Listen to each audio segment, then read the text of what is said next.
Your afternoon. We really appreciate it.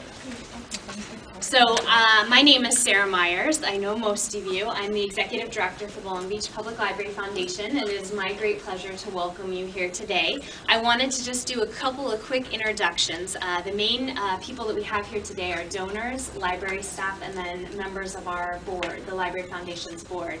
So the two major donors today are the Knight Foundation through the Long Beach Community Foundation, and we have Jim Worsham, the Executive Director for the Community Foundation. We have Colleen Braglione, who works in Jim's office, and we have Jane Netherton and Jean Bixby-Smith, who are both on the board. And you're president, right? Chair. This is your chairwoman of the board. So we're pleased to have them with us. I'm going to try to do this, get all of the names right as well. We have members of the Women's City Club, which was a service club here in Long Beach. We have Connie Lee Luberg, Mary Jean Tusha. We have Harriet Devers and Helen Thompson and Marcia Tutan Kimita. Wonderful. So please give them a round of applause. Several directors of our board. I'd like to invite to introduce Stephanie James here in the orange. She's the president of our board. And we have several directors. Rick Alsagoff, I see Dee Abrams, Mary Lamo, Nancy Merrill, our brand new director Lizette Flores. I hope Mary Hines, and who have I missed? Kay Torrisi. I looked right over you. All from the foundation, if we could give them a round of applause. We'll get to meet more, but we have Glenda Williams, who's the director of our entire library system. Thank you for being here. Inside, we'll do a few more introductions. We have our staff and the library staff as well, but I just wanted to make sure that everyone had our VIPs and guest of honors introduced. And at this time, it's my pleasure to introduce Nancy Young, our director of development, to tell you a little bit more about why we're here. So welcome everyone. I'm going to read a little bit off of this if you don't mind, because I don't want to forget anything. We are here today to thank you, the donors who you've just met, and staff who've worked very, very hard to get this going. So the foundation and the library were in partnership to create this project. One person that is missing is Long Beach Community Action Partnership, which was really the third partner, and they provided in-kind equipment for our television studio. So you'll see that in a minute. That's a very exciting part of the project as well. But we really are here today to give you firsthand kind of experience and to see what your support has helped us achieve. I mean, without you, we could not have done this at all. And we all know that without your support and your dedication to the community and the education of our young people and the education of our community as a whole, without your dedication to that, we would not have had this funding and we would not have this project. So again, thank you very much.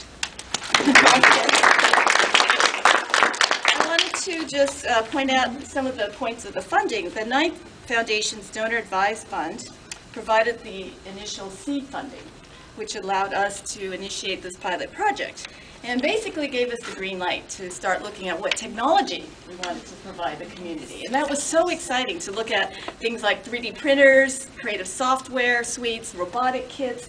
I mean, it was really, you know, the possibilities were endless. And it was so exciting to finally get that green light. So thank you so much.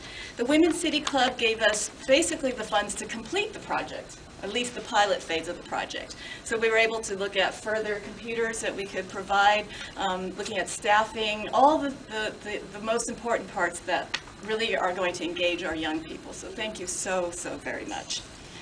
We also wanted to thank our board for supporting this project. Without the foundation's board supporting education for young people, again, we would not have been able to put this forward and have this project. So today, this project, which is worth over $100,000 collectively with the grants that we achieved and the in-kind equipment, we're able to help the community realize its creativity. You know, whether it's a young person or it's an entrepreneur or just anyone who has the curiosity and the creative spirit to try something new and innovative. So today, we're going to stand in front of this wonderful space. We're going to cut the ribbon, And then we're going to give you, again, firsthand opportunity to see what your support has meant to the library and to the foundation. So without further ado, let's get our funders to come up here. And We'll Lisa stand just behind walked the in. curtain. Nancy, Lisa, Oh, who you Lisa. mentioned earlier, just walked There in. she is. We invite the Long Beach Community Action Partners. Take some of the purses from the So you ladies. come up So too. we'll Oh, first sure. start with the donors, and we'd like Glenda Williams.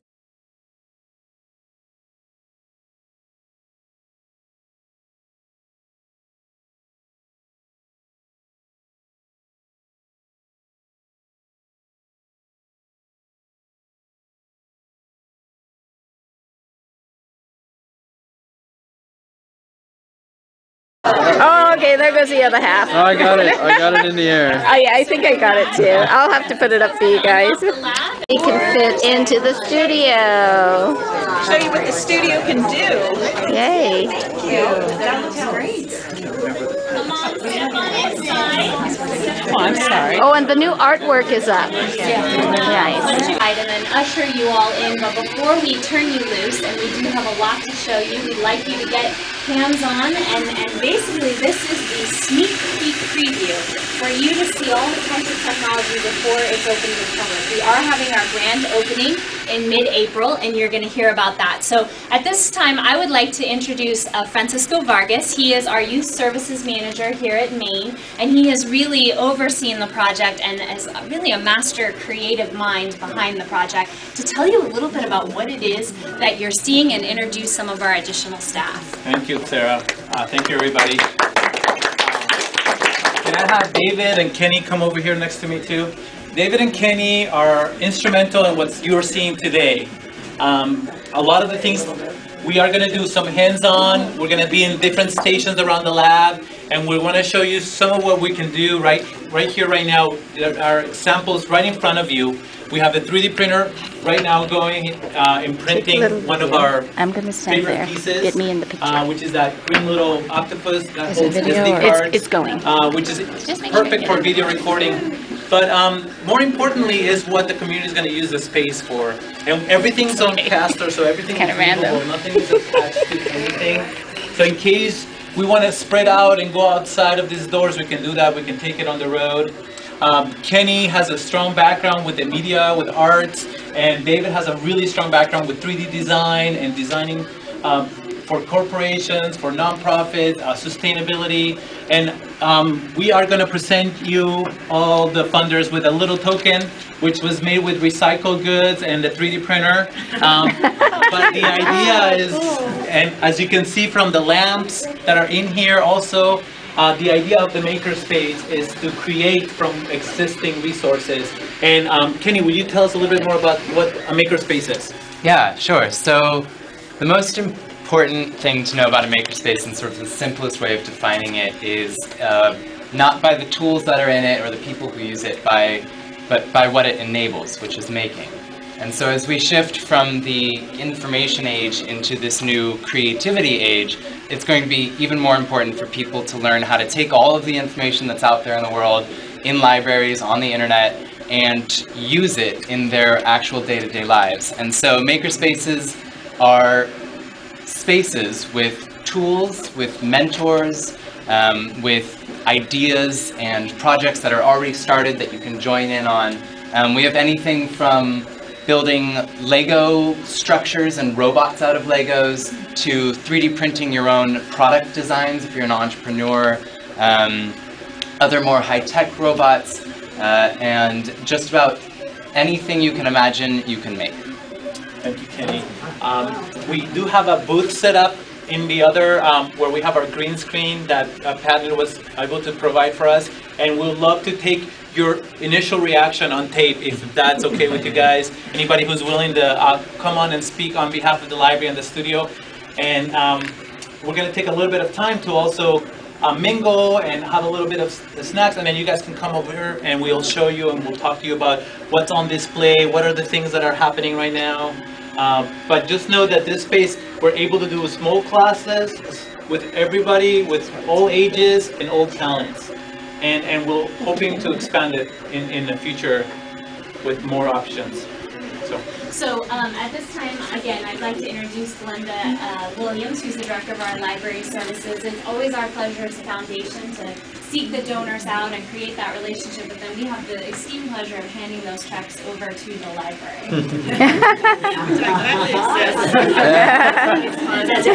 My comments brief because I know you have a lot of questions. You want to see what's here, but I really want to take your time to thank the Knight Foundation, also the Women's City Club, for the generous donation for this project. Without it, this would not be happening, so we really want to thank you for that.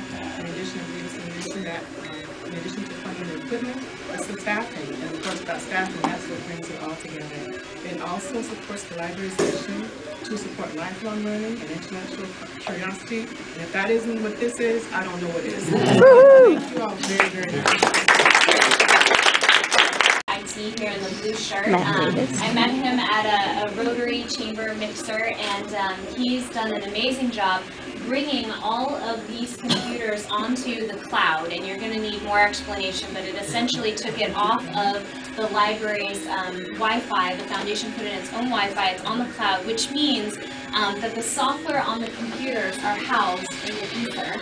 And what's wonderful about that is that the updates are absolutely automatic. So instead of us having to buy software packages over and over, it's all housed on the cloud. And he actually has some proprietary ability to put things that if you go to a Microsoft store or an iMac store, they will say you can't put that on the cloud. You'll see it on the cloud here. So we're really at the forefront of technology and access, and he's helping us with passwords and all of the wireless capabilities that I don't pretend to completely understand, but we're glad to have him here. And you'll also see we're starting to, this is just a pilot project, there will be opportunities for additional funding. They've started, our digital guides have started a wish list, and that will be finalized. It's just tentative right now. It's You'll more see it up there. formal It'll be now. finalized at our April It looks event in better. case when the It's grand written public nicer. comes in and they'd like to say, well, I would love to have that piece of technology there with my name on it. That'll be an option as well. So with that, there's all kinds of little activities.